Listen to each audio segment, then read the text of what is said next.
Hi, everybody. Thank you for joining us today on this webinar. I just want to let you know that the slides and the paper associated with this presentation will be in the handout box, and there will be time for Q&A at the end. So please enter your questions in the little question box as part of the Go webinar tool, and we'll get started. So welcome, everybody. My name is Rami Affan. I'm the National Technical Executive here within the Strategic Asset Management team in WSP Australia. I've worked in the asset management field for almost 20 years across Australia and the USA. It is something I'm incredibly passionate about, and it's been amazing to share this opportunity with you to present on how asset management can be a fantastic tool for managing climate change and sustainability for organizations. So let me first, by doing acknowledgement of country, I'd like to acknowledge the traditional custodians of country throughout Australia and their connection to the land, sea and community who have occupied and cared for this continent for over 65,000 years. I would like to pay my respects to their elders past and present and extend that respect to all First Nations peoples on the webinar today. I would like to acknowledge the Darug people who are the traditional custodians of the land I am currently presenting to you from here in northwest Sydney in New South Wales. So the agenda for today, I'd like to walk you through one particular WSP project that we've led and managed, give you an overview of the client need, talk broadly about climate change in Australia and some of the challenges that are currently being faced. And as part of the work that we've been doing, obviously, in how asset management can be a fantastic response to climate change risk, share with you some of our national and global review findings that we've done. And along the way, I'll have plenty of case studies of what sort of leading practice looks like, and also try and manage these sort of risks. So in terms of the actual project itself, the Victorian government engaged us to help them ultimately enhance the way their basically statewide policy around asset management, which is called the Asset Management Accountability Framework, to be enhanced to incorporate, well, some guidance around how it can be used in response to managing climate change. Specifically, they were interested in understanding how asset management capability can be improved across Victorian government in response to climate change risks, how organisations can better integrate climate change considerations across the full asset lifecycle, and ultimately, they wanted these guidelines to help demonstrate that it will improve upon Victoria's resilience in the impacts of natural disasters, their response to greenhouse emission reduction targets, and more broadly, taking some practical steps, or certainly for asset managers within Victorian government, to manage climate-related liability risks that they might be facing. But here's the so what. I mean, when I talk about climate change personally, there's obviously a lot of amazing material globally about the importance of it. But locally for me, I always sort of think about, well, what does this really mean for us as individuals, as human beings? And, unfortunately, air pollution as a result of, the triggers towards climate change does result in a lot of death, does result in a lot of life loss, unfortunately. Here's some of the stats that you can see within Sydney, which is where I live, associated with what happens each year as a result of the air pollution. And this figure does vary widely across the globe. But specifically when we do have natural disasters such as bushfires here, which is quite a common, unfortunate occurrence here in Australia, in 1920, where we had quite a lot, there was 417 premature deaths. So I'd like to think that as we get better at responding to climate change, and I'll walk you through some of the response around asset management, that we can actually make a significant influence around improving the well-being and certainly reducing the impacts of these deaths to families and their communities. Clearly, the cumulative impact to governments across Australia around these mortality rates is a costly exercise. $5.3 billion per year is spent around managing healthcare costs as a result of air pollution. More broadly across Australia, 70% of Australia's annual emissions are estimated to be directly attributed or influenced by infrastructure assets. You can see some of the stats on the screen. I'm not necessarily going to go through them all. I think they'd be quite common across some of the things that each of the jurisdictions across the world are currently facing. But I will highlight that climate change is exposing Australia's economy and financial systems to significant risks, and that's no different from any other country across the world. We've seen, for example, the Swedish central bank divest Queensland and Western Australian bonds based on state climate footprints of those, the performance of those particular states, which basically accounted for 8% of Sweden's foreign currency reserves. So these are big influences and risks that if we're not managing climate change appropriately, there is also a financial and economic impact associated with them. So it's part of the challenge that I highlighted earlier with the client in terms of some of the needs to improve asset management capability being integrated around climate change risk. Well, we've had an opportunity to engage with a number of asset managers across the globe and equally specifically within Australia. And I'd like to share with you a particular quote from an asset manager around understanding climate change risk within the context of asset management.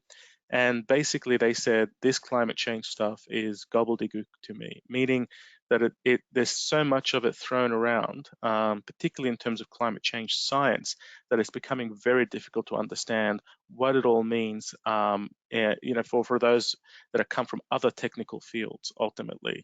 Not trying to be disparaging of this particular asset manager, but this is the sort of response that we need to try and ensure we're doing a lot better in building awareness, educating, and ensuring is ultimately being adapted to accommodate their particular needs. More broadly, some of the local challenges we are facing here in Australia are on the screen. And the very first one just touches on the very point that I raised, that there are mixed levels of climate change risk knowledge and capabilities that do exist. We can't expect this to change overnight. It is something that we do need to work hard to ensure it does improve, instead of just expecting that people will be climate change scientists overnight.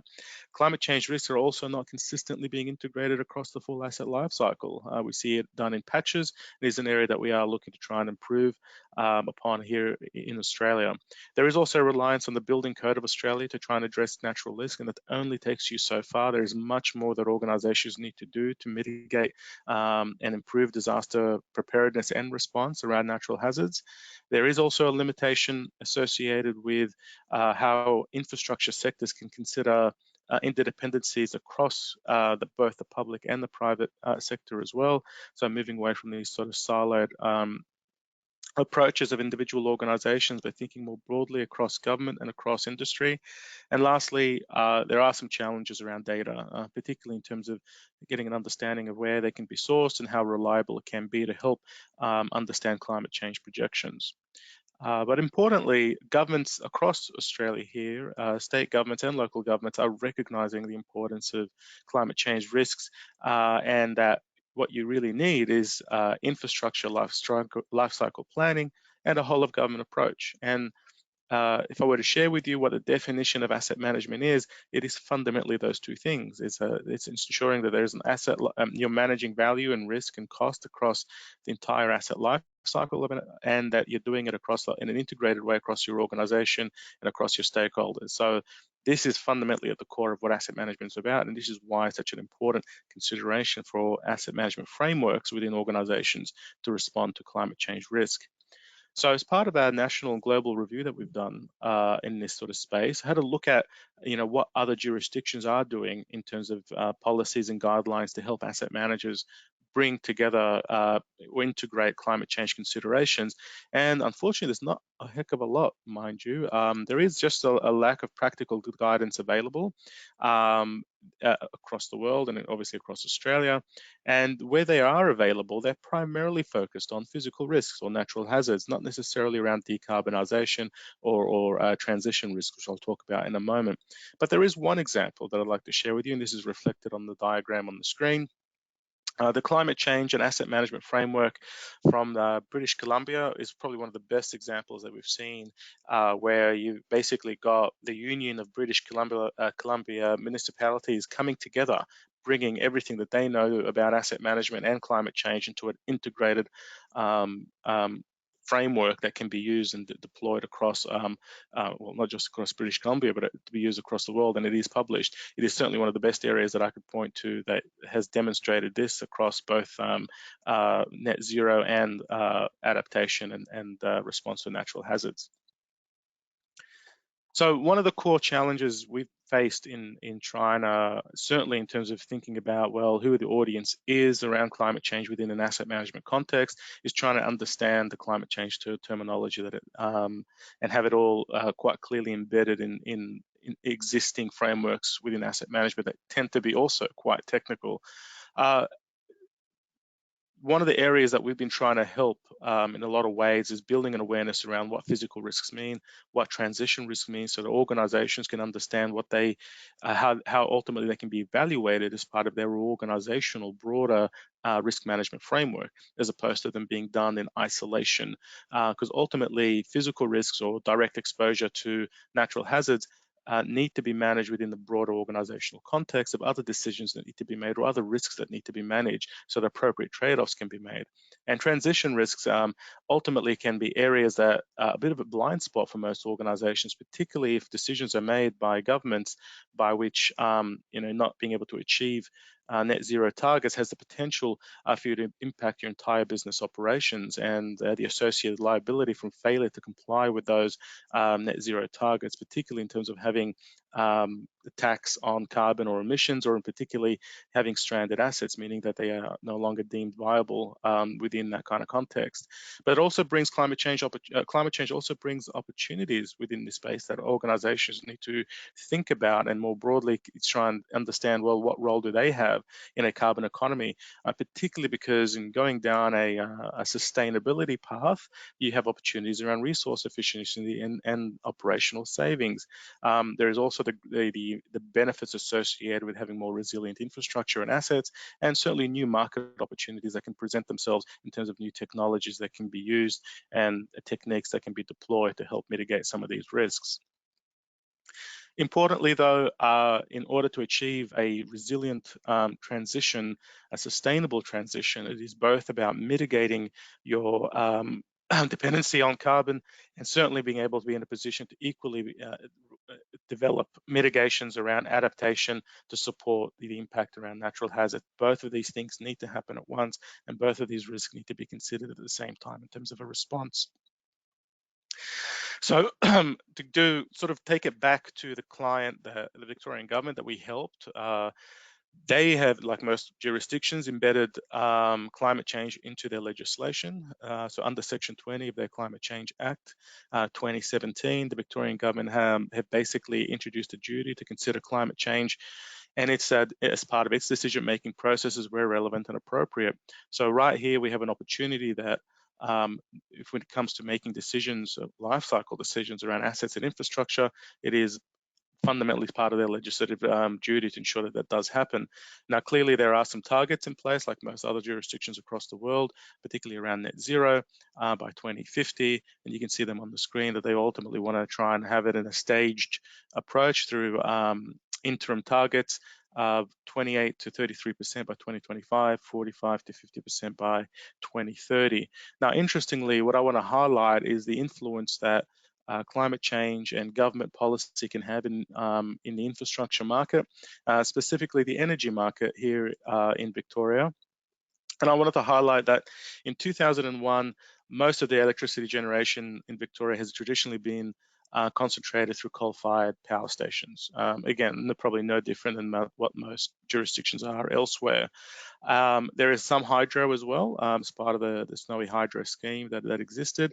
But and you get closer to that 2017 date associated with that introduction of that legislation, you saw that basically in around 16 years that we had about a number of reductions in the coal-fired stations, a lot of introductions around wind generation that's come through as well. But importantly, 2 years later, we saw basically more wind roll out than ever before, and the introduction of a number of solar farms and battery farms and storage facilities that never existed before in response to this type of climate change. So you can see the sort of influence these sort of decisions can make on infrastructure for the future, for future generations, and having those considerations around life cycle for how you ensure they're going to meet those needs, ensure they continue to deliver that value, incredibly important through this rapid change that we're ultimately all seeing in response to climate change. One of the things that I do want to highlight, though, when it comes to some of the lessons learned from natural disasters, that if there was one area that you could probably focus immediacy on in terms of asset management and climate change is data. It is absolutely critical to being so informed around making robust evidence-based decisions around how to ensure that you're managing risk and obviously continuation of value for that organization through how it uses its assets.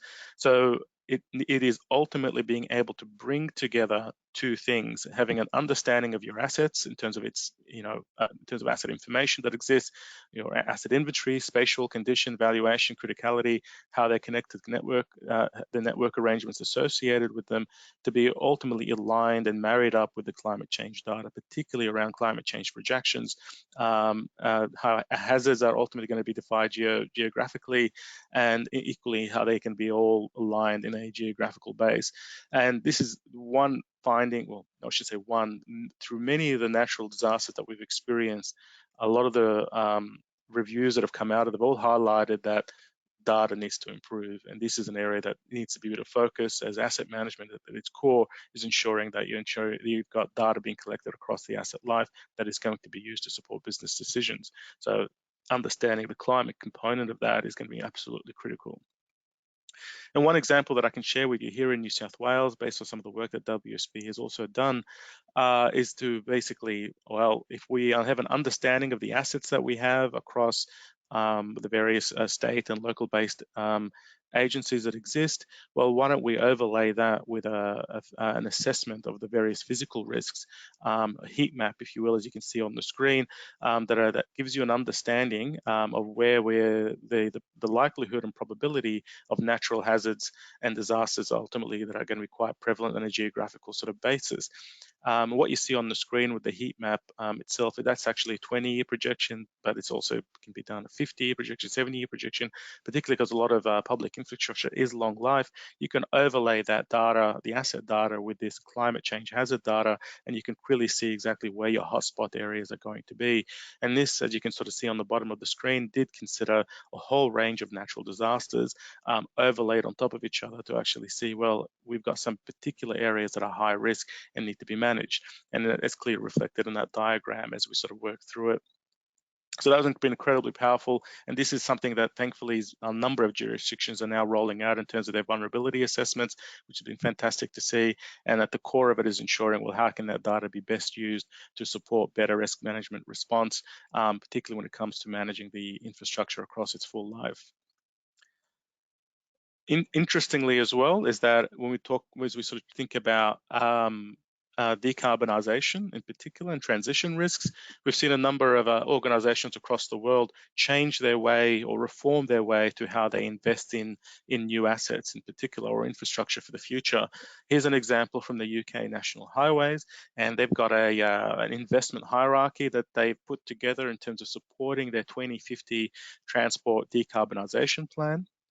And this is the hierarchy to ultimately help them guide them to make investment decisions around their assets.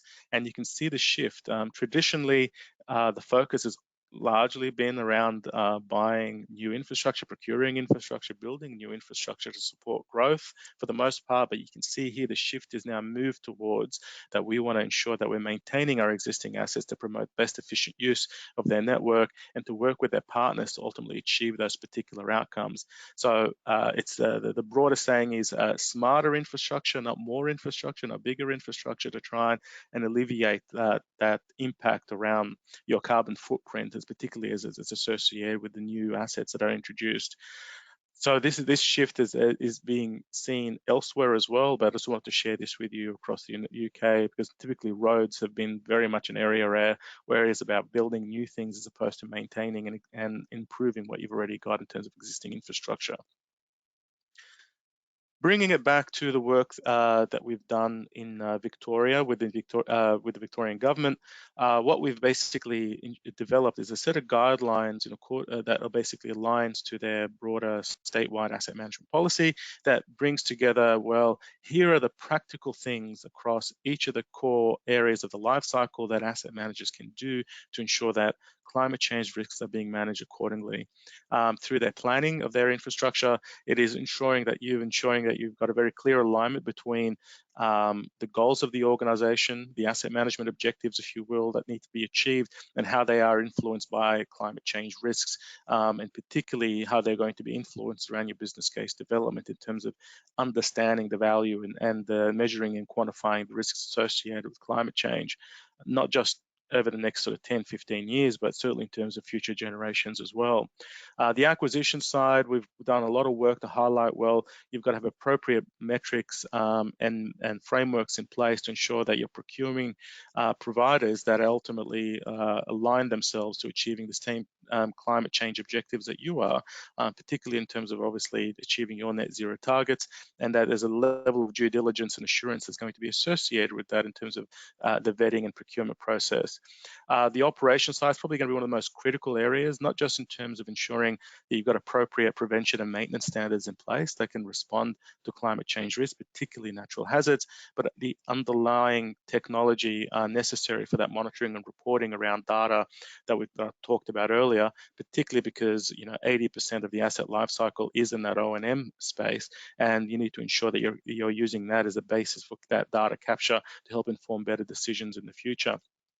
Lastly, I shouldn't say lastly, from a disposal point of view, one of the big factors here that we've uncovered is that there are some circular economy principles that can be applied to ensure that you're making the best use and repurposing and considering of materials so they don't necessarily have a further impact around particularly carbonization footprint at that sort of stage.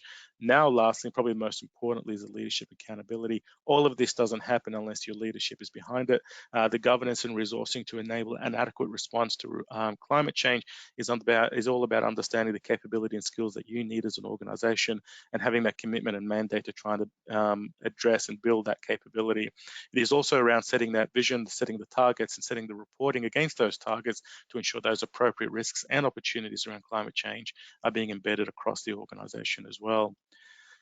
And one of the key outputs or mechanisms or artifacts associated with asset management as part of the standard is an asset management plan, which is ultimately the response of an organization to achieve its objectives, manage its risk, and achieve a level of performance associated with its assets across their full life. It is an organization's plan to achieve these sort of things. And what we've done here at WSP is also dissected these asset management plans to say, well, what are the sort of the factors that will need to be considered through every sort of key component of this plan to ensure that climate change is being embedded, again, from both a transition and physical risk point of view.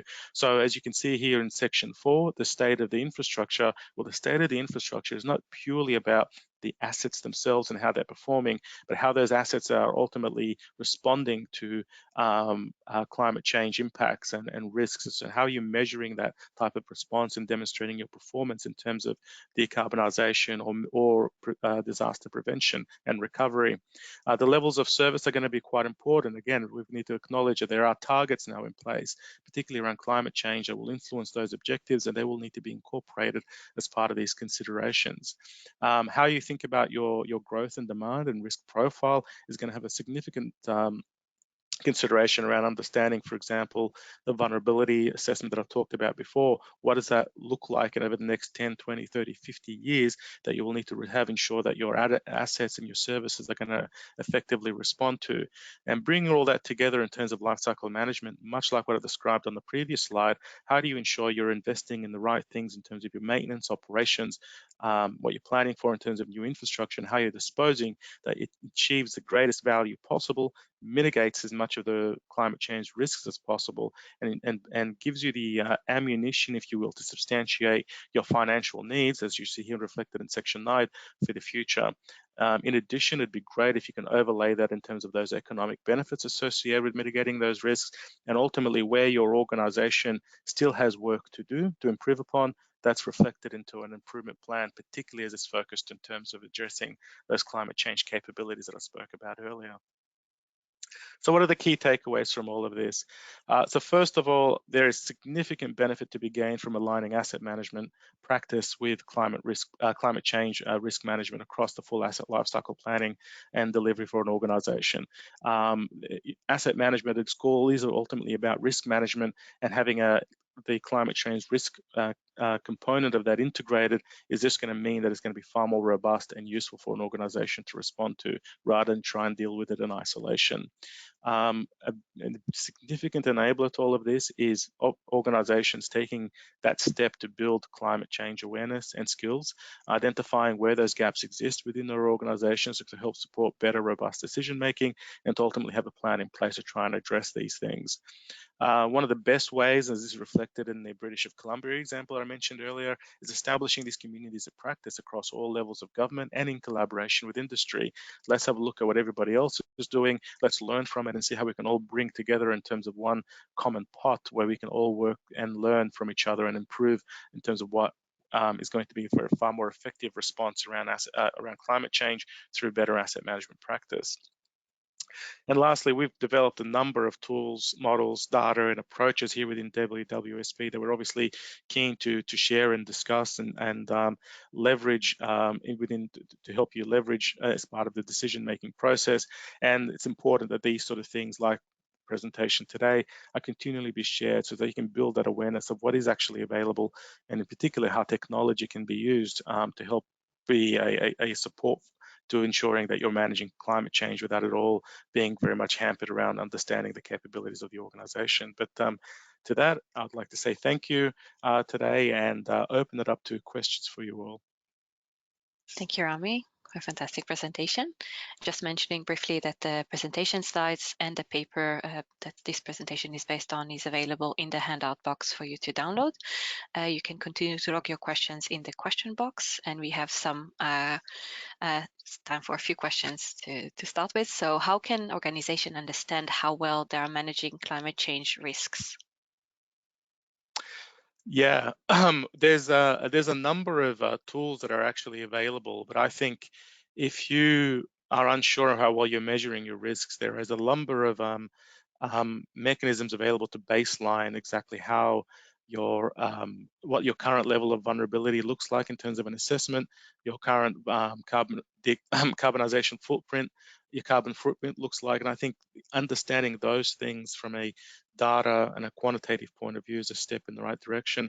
The other thing that that is available, and we're seeing a number of jurisdictions have developed, and we equally have this developed here within WSP, is a maturity assessment, having a hard look around an organization and how it's everything from its data to its people to its plans to its governance to its how the things are communicated, how that level of maturity can be evaluated against its performance in being able to manage climate change. So there are some of those tools that are actually available and have been quite incredibly important to help and understand an agency's roadmap towards making those improvements that are necessary. Thank you.